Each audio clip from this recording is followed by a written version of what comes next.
2026 সালে আপনি IELTS A reading a একটা ভালো স্কোর করতে গেলে আগের মতো শুধু কেমব্রিজ নির্ভর পড়লেই আপনি শতভাগ প্রিপারেশন নিয়ে এক্সামে ভালো করাটা কিছুটা হলেও কষ্টকর হয়ে যাবে। আমি এই ভিডিওতে ধাপে ধাপে দেখাবো আপনি কি কি জিনিস পড়তে হবে, এবং একদম শেষ পর্যন্ত আপনাকে আমি কিছু জিনিস বলে দিব। এই কাজগুলো যদি করতে পারেন তাহলে আপনি রিডিং এ অনায়াসেই ব্যান্ড 7 অথবা এর উপরে নিয়ে যেতে পারবেন। আপনাকে জাস্ট এই কাজগুলি করতে হবে।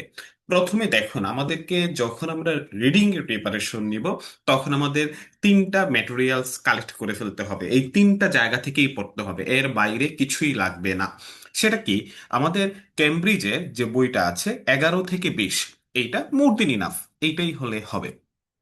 তারপর হচ্ছে প্র্যাকটিস টেস্ট +3, এই বইটা আমাদের থাকা লাগবে। বাজারে প্র্যাকটিস টেস্টে 1 2 পাবেন, বাট 1 2 দরকার নাই, +3টা নিবেন। কেন +3? কারণ কেমব্রিজ থেকে এটা ডেপথ একটু বেশি হার্ড, এবং এই টাইপের এখন সিডিআইএলসে যে কঠিন প্রশ্নগুলো আসে সেগুলো আপনি প্র্যাকটিস টেস্ট +3তে পেয়ে যাবেন। সো প্র্যাকটিস টেস্ট +3 অবশ্যই আপনার সারফেস লেভেল থেকে শুরু করে একদম কঠিন পর্যন্ত একটা প্রিপারেশন তৈরি করে ফেলবে। অফিসিয়াল গাইড, এটা মারাত্মক মারাত্মক একটা বই। এটা কাদের দরকার? যাদের দরকার ব্যান্ড 8 অথবা ব্যান্ড 7 এর উপরে, তারা হচ্ছে অফিসিয়াল গাইডটা সলভ করবেন। এই বইটাতে নর্মালি 2 ওয়ার্ডস 3 ওয়ার্ডস অনেক বেশি আছে, বা প্যাসেজগুলো একটু ট্রিকি আছে। অর্থাৎ আপনি দেখে থাকবেন, যে শুনে থাকবেন সিডিএলসে কোশ্চেন অনেক কঠিন হচ্ছে। সো এই কঠিন কোশ্চেন্স গুলা কোথা থেকে সলভ করবেন? এইটার জন্য অফিসিয়াল গাইড বেস্ট বই। ওকে, তাহলে আমাদের ম্যাটেরিয়ালস কি দাঁড়াইলো? তিনটা জায়গা, কেমব্রিজ 11 থেকে 20, এইটা আমাদেরকে শেষ করতে হবে, এর বেশি লাগবে না। Practice test +3, official guide. এবার ধরেন আপনার হাতে আছে সময় কম, বা আপনি সব সলভ করতে পারতেছেন না। কেমব্রিজ 11 থেকে 20 এটা তো মাস্ট, এটা সলভ করতেই হবে।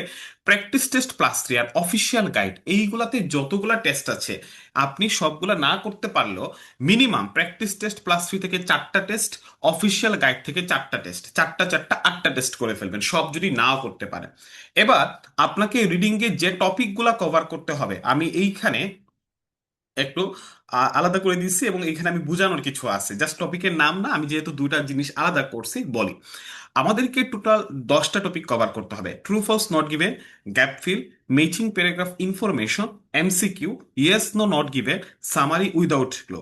এই হইল এক সেগমেন্টে আমি রাখছি। List of headings, matching sentence ending, summary with Chloe, short answers আরেক সেগমেন্টে রাখছি। এখন দুটা সেগমেন্ট করার অর্থ হচ্ছে এই কোয়েশ্চনগুলো আপনি 95 থেকে 99% পরীক্ষায় পারেন, এগুলা আসবেই পরীক্ষায়। এই জন্য এর মানে আপনি যখন প্রস্তুতি শুরু করবেন, যদি আপনি একদম নতুন লেভেলে থাকেন, বিগিনার লেভেলে, আপনি শুরুতে এই টপিকগুলো শেষ করবেন।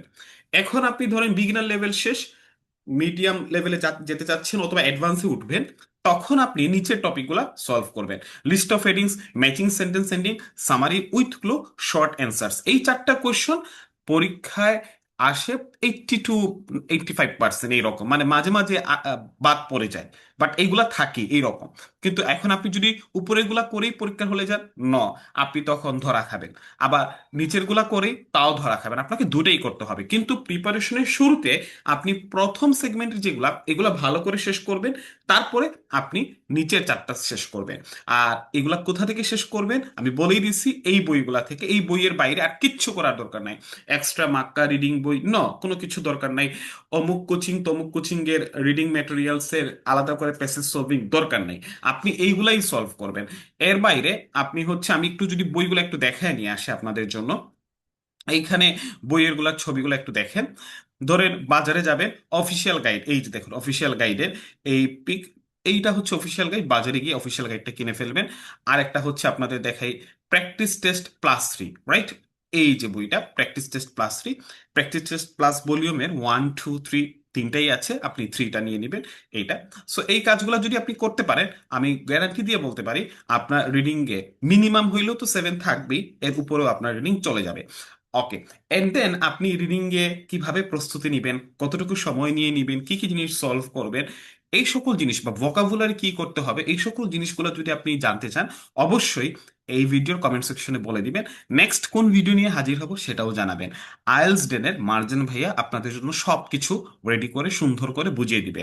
আমাদের টার্গেট 2026-এ আমরা ভালো একটা আইএলস ব্যান্ড স্কোর তুলে আমরা যদি উচ্চশিক্ষার জন্য বাইরে দিতে চাই, সেই পথটাও ইজি করে ফেলা।